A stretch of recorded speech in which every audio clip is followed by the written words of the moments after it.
Assalamualaikum warahmatullahi wabarakatuh. Sebelumnya, perkenalkan, nama saya Lina Astuti, mahasiswa semester 5, program studi S1 Manajemen, Sekolah Tinggi Ilmu Ekonomi Putrabangsa Kebumen.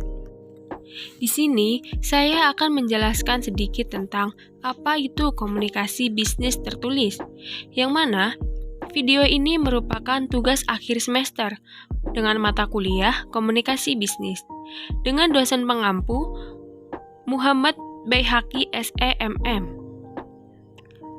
Semoga apa yang saya sampaikan dapat membantu kalian semua. Selamat menyaksikan. Komunikasi tertulis yakni komunikasi yang dilakukan melalui tulisan, seperti saat yang dilakukan dalam kegiatan surat menyurat melalui pos, telegram, faksimiles, email, dan sebagainya.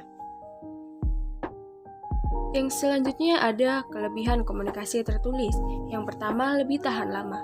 Ketika komunikasi selesai, orang bisa melihat tulisan untuk mengetahui secara tepat pesan komunikasi tersebut. Yang kedua, tidak mudah disalahpahami atau ditafsirkan berbeda. Yang ketiga, dapat disebarkan kepada orang banyak dengan memperbanyak tulisan yang berisi hal yang dikomunikasikan. Yang keempat, dapat digunakan sebagai bukti hukum bila terjadi perselisihan antara pihak. Yang selanjutnya ada kekurangan komunikasi tertulis. Yang pertama, memerlukan waktu lebih lama karena harus menuliskan terlebih dahulu pesan yang disampaikan. Begitu juga ketika menunggu balasan tertulis dari penerima. Yang kedua, memerlukan biaya lebih besar untuk alat tulis. Yang ketiga, hanya bisa dilakukan antara dua orang yang bisa baca tulis.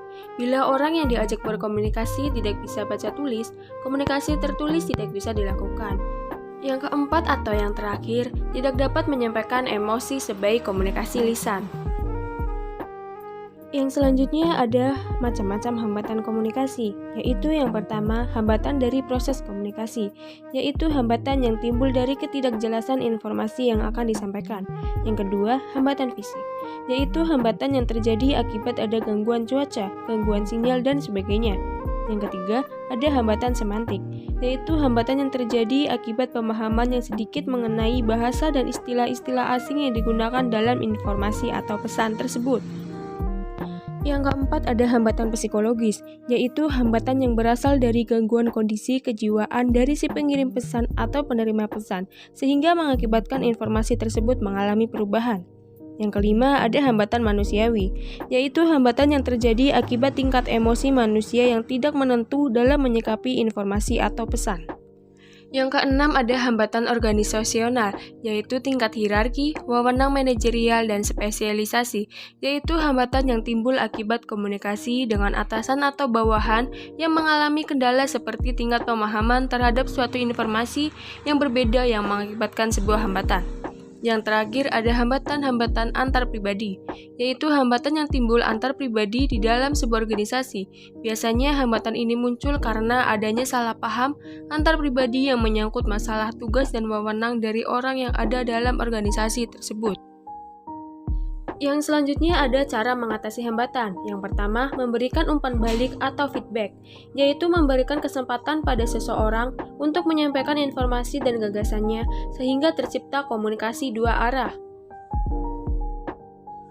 Yang kedua ada mengenai si penerima berita, yaitu mengenali latar belakang, pendidikan, serta kondisi penerima pesan agar pesan yang disampaikan dapat diterima dengan baik dan mudah dimengerti oleh si penerima pesan.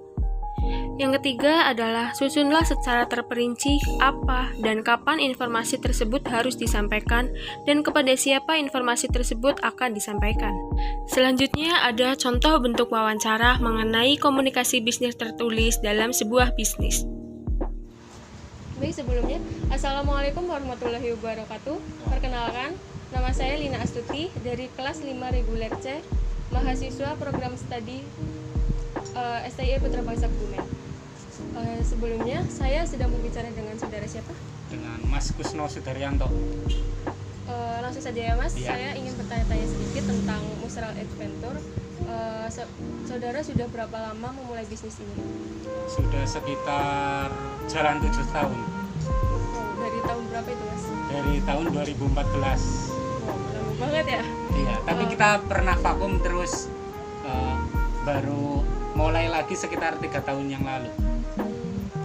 Selama kurang lebih 7 tahun itu, strategi apa sih yang Mas berikan buat menarik perhatian konsumen melalui komunikasi tertulis, misal melalui sosial media atau gimana? Ya, kita yang utama emang melalui sosial media sih, dari IG, dari halaman Facebook, sama mungkin ini apa, langsung kita sempat sebar brosur ke sekolah-sekolah. Selama melakukan komunikasi untuk memasarkan bisnis saudara, apa pernah mengalami hambatan? Pernah mengalami beberapa karena adanya miskomunikasi. Misal kita yang sesuai brosur sekian, tapi ketika pelanggan datang berbeda persepsi. Lalu untuk mengatasi hambatan tersebut, apa yang saudara lakukan? Ya, kita bisa menyesuaikan ketika di lokasi, bisa menyesuaikan harganya. Sering terjadi hambatan seperti itu, Mas? Jarang sih. Selama 7 tahun itu udah berapa banyak karyawan yang pernah bekerja di sini, Mas? 4 berarti. Selama 4 orang karyawan, pernah nggak sih ada miskomunikasi antara saudara dengan karyawan? Alhamdulillah belum pernah sih, karena kita mengambil karyawannya juga yang teman dekat atau masih saudara, jadinya bisa udah ada saling percaya. Baik Mas, sebelumnya terima kasih atas waktu dan kesempatan yang sudah diberikan. Semoga bisnis saudara berjalan lancar ke depannya. Amin, terima kasih. Terima kasih sebelumnya. Mohon maaf apabila ada kekurangan kata. Wabillahi taufiq wal hidayah. Wassalamualaikum warahmatullahi wabarakatuh.